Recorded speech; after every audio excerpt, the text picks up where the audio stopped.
करवावहै तेजस्विनावधीतमस्तु मा विद्विषावहै। ओम शांति शांति शांति। सीतानाथ समारंभाम् श्री रामानंदार्य मध्यमाम् अस्मदाचार्य पर्यन्ताम् वन्दे गुरु परंपराम्।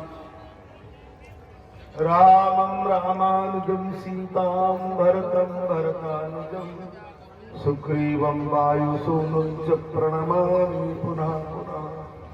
भक्त भक्ति भगवंत गुरु चतुरनाम बपुए तिनके पद वंदन किए नासत विघ्न अनेक।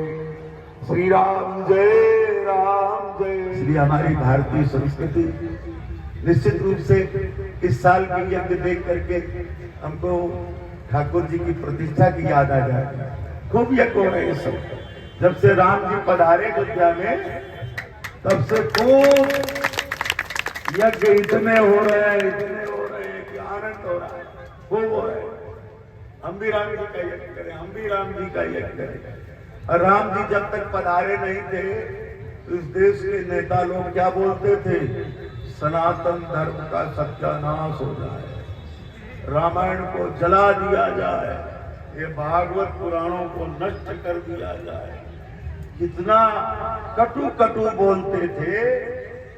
किंतु जिस दिन से राम जी पधार गए और जो अपार भीड़ वहां इकट्ठी हुई तो सनातन के गाली देने वालों का मुंह अपने आप बंद हो।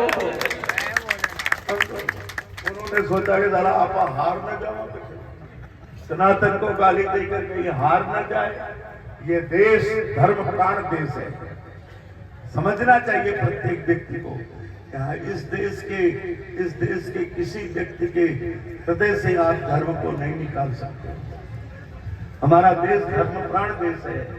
चाहे कितना कुछ आलोचना करते रहो, ये कोई चीन थोड़ी है, इंग्लैंड थोड़ी है, ये कोई अमेरिका थोड़ी है। हमारा देश में भारतीय संस्कृति है, हमारे देश में भारतीय संस्कार हैं, हमारे देश में राम जी के संस्कार हैं, हमारे देश में भाईचारा है, हमारे देश में माता पिता का सम्मान है। अरे दूसरे देशों में क्या दशा है?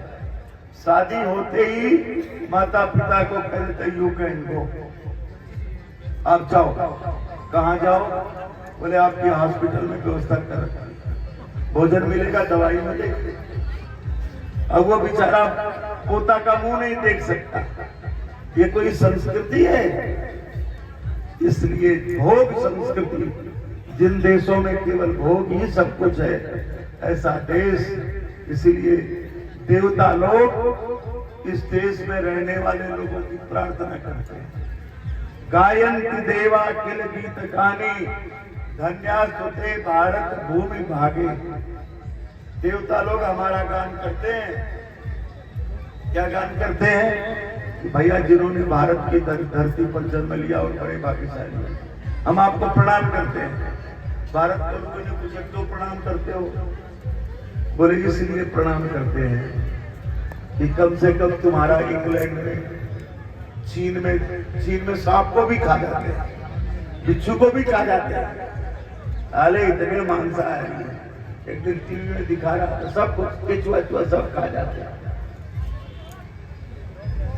देवता क्यों प्रार्थना करते हैं भारतवर्ष में?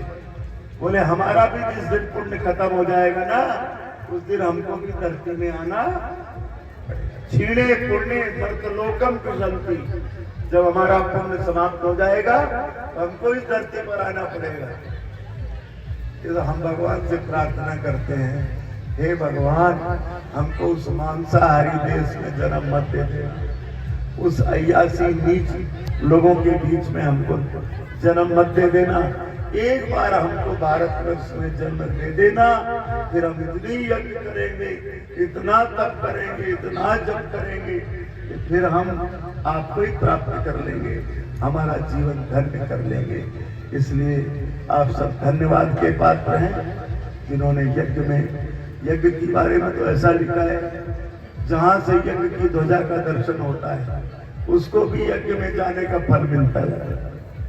परिक्रमा लगाने आ गए तो बढ़िया काम है, किंतु जिसने ध्वजा का भी दर्शन अपने घर में कर लिया उसको भी यज्ञ दर्शन का। और यज्ञ क्या चीज है? यज्ञ के बारे में लिखा है यज्ञो वही विष्णु, साक्षात भगवान का नाम यज्ञ है।